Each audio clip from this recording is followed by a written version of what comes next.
मेरा नाम शाहिद सलीम है और मैं बाइबल मुक़द्दस का स्टूडेंट हूँ। इससे पहले मैं सवाल करूँ, मैं अपने ईमान को शो करना चाहता हूँ कि मैं उस खुदा को मानता हूँ जिस खुदा ने आसमान और ज़मीन को बनाया। भाई साहब, आप मुस्लिम हैं क्या नहीं है? सर क्रिश्चियन हूँ मैं। हाँ तो बोलिए ना क्रिश्चियन है, फिर आप सवाल पूछिए ना, क्योंकि अगर आप मुस्लिम हैं तो मैं सर यहाँ पे 7-8 लोग क्रिश्चियन हैं जो सवाल करना चाहते हैं, मेरे पीछे खड़े हैं। हाँ, एक के बाद एक को मौका मिलेगा। Okay, thank you sir, wonder of thanks sir. Sir मैं उस खुदा को मानता हूँ जिसने आसमान और ज़मीन को बनाया। सर प्लीज, खुदा यीशु मसीह को जो कुंवारी मरियम से पैदा हुए, सलीब पर हुए, दफन हुए, तीसरे दिन मुर्दों में से जी उठे और आसमान पर चले गए। मेरा ईमान है कि वो हमको लेने के लिए आएंगे। मेरा सवाल है आज का सर कि बाइबल मुकद्दस में सिर्फ एक शादी की परमिशन है और होली कुरान में 4 शादियों की परमिशन है। और मुस्लिम्स कहते हैं कि हमारा फेथ उस वक्त तक कंप्लीट नहीं होता जब तक हम बाइबल पर ईमान ना रखें। ये उसी बाइबल की बात कर रहा हूं जो असल वाली है।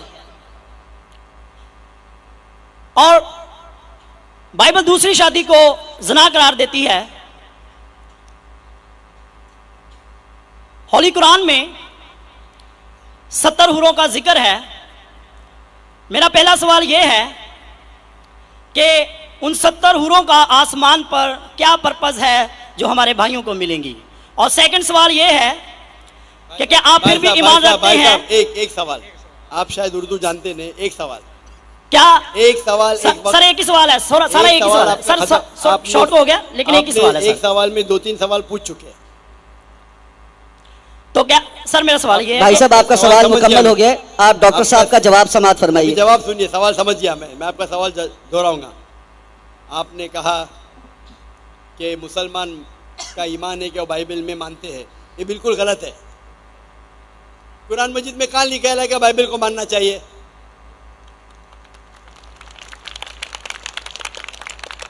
अपने आप उनके सवाल में इतने गलतियां थे, मैं सवाल दोहराऊंगा। मुसलमान का ईमान है कि वो बाइबल में मानना चाहिए, ये लफ्ज़ बाइबल कुरान मजीद में है ही नहीं, नंबर 1। फिर उन्होंने कहा कि बाइबल में लिखा हुआ है कि एक शादी करना चाहिए, कुरान में लिखा है कि 4 शादी करना चाहिए। और फिर कहा कि कुरान मजीद में लिखा है कि 70 हूर, ये जितने चीज़ कहा सब गलत, सब गलत, सब बकवास।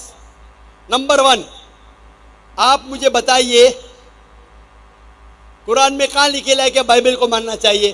कुरान में लिखा हुआ है कि इंजील को मानना चाहिए, बाइबल नहीं। आपकी जो बाइबल है वो इंजील नहीं है। सॉरी सर, इंजील ही कह रहा था मैं अपनी तरफ से। आप जरा मेरा जवाब सुनेंगे? यस और बीच में दखलंदाजी नहीं करेंगे? Okay sir. आपने सवाल पूछ लिया, आपका टाइम खत्म, ये डिबेटिंग सेशन नहीं है। आपने कहा बाइबल कुरान में मौजूद ही नहीं लफ्ज। इंजील को मानते हैं जो अल्लाह ने ईसा अलैहिस्सलाम पे नाजिल की गई थी। ये जो उनके पास है वर्ड बाइबल किधर से आता है? बाइबल आता है एक ग्रीक वर्ड बिब्लोस से। बिब्लोस इंजील से नहीं, बिब्लोस मतलब बुक ऑफ बुक्स। हमें बाइबल पे यकीन है कि वो अल्लाह का कलाम है। बाइबल पे अमल थोड़ी करना चाहिए। आज किधर लिखा लगा बाइबल पे अमल करना चाहिए? हमको ये यकीन रखना चाहिए कि इंजील अल्लाह का कलाम है। ये यकीन रखने की जरूरत नहीं कि इंजील को फॉलो करो। इंजील पे ये यकीन रखना चाहिए कि वो अल्लाह के तरफ से वही थी, अल्लाह का कलाम है जो ईसा अलैहिस्सलाम पे नाजिल किया, हम इस पे यकीन रखते हैं। ये प्रेजेंट बाइबल जो आपकी है वो बिब्लोस है। आपको पता है कितने किस्म के बाइबल है? आपको पता है? अभी आप जवाब दो, पता है कितने किस्म के बाइबल है? जवाब दो, कितने किस्म के बाइबल है? सर ट्रांसलेशंस की बात कर रहे हैं आप? Bible original manuscript. सर वो तो एक ही है। आपको इल्म ही नहीं है, अफसोस की बात है। देयर आर 24,000 मैन्यूस्क्रिप्ट, 24,000 मैन्यूस्क्रिप्ट है बाइबल की, और कोई भी 2 आइडेंटिकल नहीं है। आपको इल्म ही नहीं है। मेरे लाइब्रेरी में इंडिया में 200 से ज्यादा वर्जन ऑफ बाइबल है, ट्रांसलेशन है वर्जन। वर्जन मतलब ओरिजिनल मैन्युस्क्रिप्ट डिफरेंट है। मिसाल के तौर पे king James version, new international version, Doue version, new world translation, 2000 किस्म के बाइबल है। मेरे लाइब्रेरी में 200 से ज्यादा है। आपको इल्म ही नहीं है और आप सवाल पूछने आते जैसे आप पादरी है। अफसोस की बात है, आपका इल्म ही नहीं है। जितने सवाल आपने किए तीनों सब में खता थी। नंबर 1 बाइबल लफ्ज कुरान में नहीं है। नंबर 2 कहा भी नहीं लिखा कि बाइबल पे अमल करो। ये ईमान रखो कि इंजील अल्लाह का कलाम है। हम मुसलमान मानते हैं कि इंजील अल्लाह का कलाम है, लेकिन जो बाइबल आज है वो इंजील नहीं है, वो मिलावट है। अल्लाह का कलाम होगा कुछ चीज़ जो कुरान से मिलती है, हमें कोई इतराज नहीं। पैगंबर का कलाम है, हिस्टोरियन से पोर्नोग्राफी है। पोर्नोग्राफी, जैसे मैंने पहले भाई को कहा, अगर आप मुझे 1 अरब रुपया भी देंगे तो मैं एज़ेकिएल चैप्टर 24 पढ़ ही नहीं सकता हूँ, क्योंकि वो पोर्नोग्राफी है। तो पहला आपका जो सवाल था, सवाल के पहले आपने कहा कि बाइबल कुरान में लिखा है कि बाइबल को मानो, बिल्कुल गलत है। उसका जवाब दे दिया। दूसरा सवाल, दूसरा आपने कहा कि बाइबल में लिखा है कि एक शादी करना चाहिए। मेरा चैलेंज है, आप बताओ किधर लिखा है बाइबल में एक शादी करना चाहिए? रेफरेंस दो। आप झूठ बोल रहे, आप रेफरेंस दो, किधर लिखा है बाइबल में कि एक शादी करना चाहिए?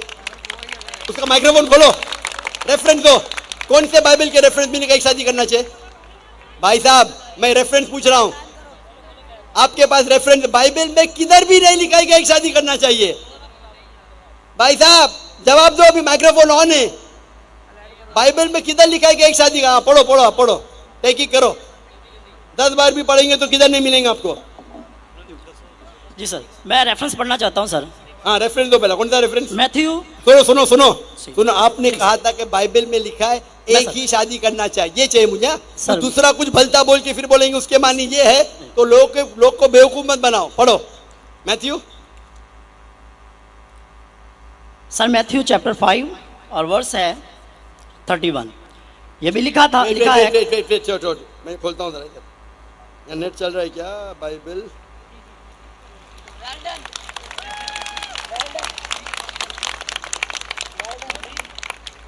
Bible Matthew 5 verse 31। हाँ पढ़ो पढ़ो। जी सर, जो कोई अपनी बीवी को छोड़े उसे तलाकनामा लिख दे, लेकिन मैं तुमसे ये कहता हूँ कि जो कोई अपनी बीवी को हरामकारी के सिवा किसी और सबब से छोड़ दे वो उसे ज़िना कराता है, और जो कोई छोड़ी से भी हुई से ब्याह करे वो ज़िना करता है। इसमें किधर लिखे है कि एक बीवी करना चाहिए? बताओ सर। अगर आप दिखा इसके अंदर, सर यहाँ पे बात आप लोग का वक्त क्यों जाया कर रहे हैं? सर कॉन्टेक्स्ट ये बता रहा है कि दूसरी शादी करेगा तो वो ज़िना करेगा। अगर अपनी बीवी को डिवोर्स देगा, डिवोर्स देना ईसाईयत में हराम है। सिर्फ उस वक्त डिवोर्स दे सकता है जब वो किसी दूसरे के साथ ज़िना करती है। इसका मतलब नहीं कि एक शादी करना चाहिए। आप क्यों गलत बयान कर रहे? आप जब नहीं जानते उर्दू, अंग्रेजी नहीं जानते, क्यों टाइम वेस्ट कर रहे?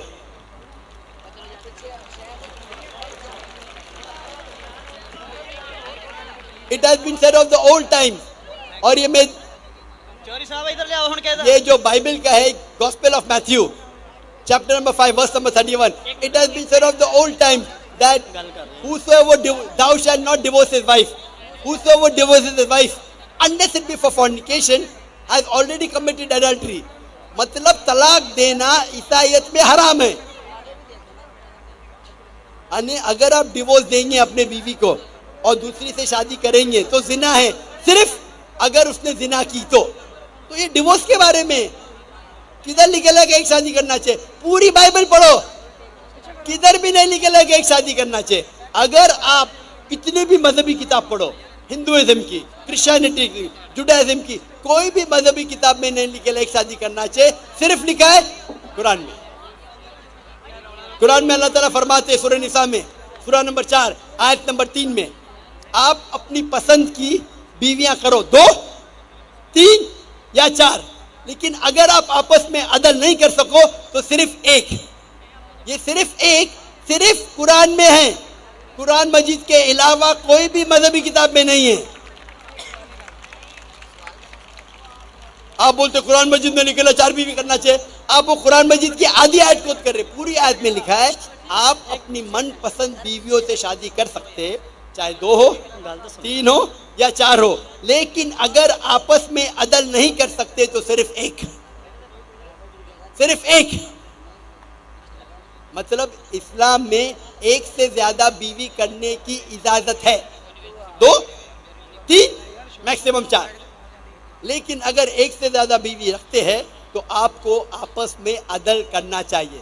इसके ऊपर तो मैं तफसील से बात किया हूँ, अभी वक्त नहीं है। तो ये भी आपकी गलतफहमी है। नंबर 1, बाइबल और इंजील सेम नहीं है। कुरान में कहीं नहीं लिखा लगा बाइबल पे ईमान लाओ, इंजील पे ईमान लाओ, क्या वो अल्लाह की वही है, ईसा अलैहिस्सलाम पे नाजिल की। पॉइंट नंबर 2, कुरान बाइबल में कहीं लिखा ही नहीं कि एक बीवी करो, ये गलत बोल रहे आप। और कुरान में लिखा हुआ है कि आप शादी कर सकते 2, 3 या 4, अगर अदल नहीं कर सकते तो सिर्फ एक औरत से। तो तीनों आपके गलत। चौथा सवाल, कुरान में लिखेला है कि 70 हूर, कहाँ लिखेला है? हवाला दो कुरान का। सर कुरान में दोनों, लेकिन हमारे मुस्लिम भाई जो हमारे साथ रहते अरे हैं, तो चलते मुस्लिम फिरते, भाई को वो बात क्यों देखते? इस्लाम समझने के लिए कुरान का मुताला करो, मुस्लिम भाई को मत देखो। मैं अगर ईसाई का मुताला करने के लिए आपको देखे लगूंगा तो प्रॉब्लम हो जाएगा। इसीलिए तो मैं जानता हूँ ईसाई मजहब क्या है। मैं आपको देख के थोड़ी ईसाई मजहब समझ रहा हूँ। मैंने तकरीर में कह चुका हूँ, मजहब समझने के लिए मजहब की किताबों का मुताला करो। आप किधर भी किसकी भी बात आके बड़े मजमे में सवाल करते 50,000 लोग के बीच में, कम से कम तहकीक तो करो सवाल करने के पहले। चारों चीज आपने गलत की, ये बात सही है, उसका जवाब अब मैं दे चुका हूँ। ये हदीस में लिखा है वो अलग चीज है, कुरान में नहीं लिखा है, उसका जवाब मैं दे चुका हूँ।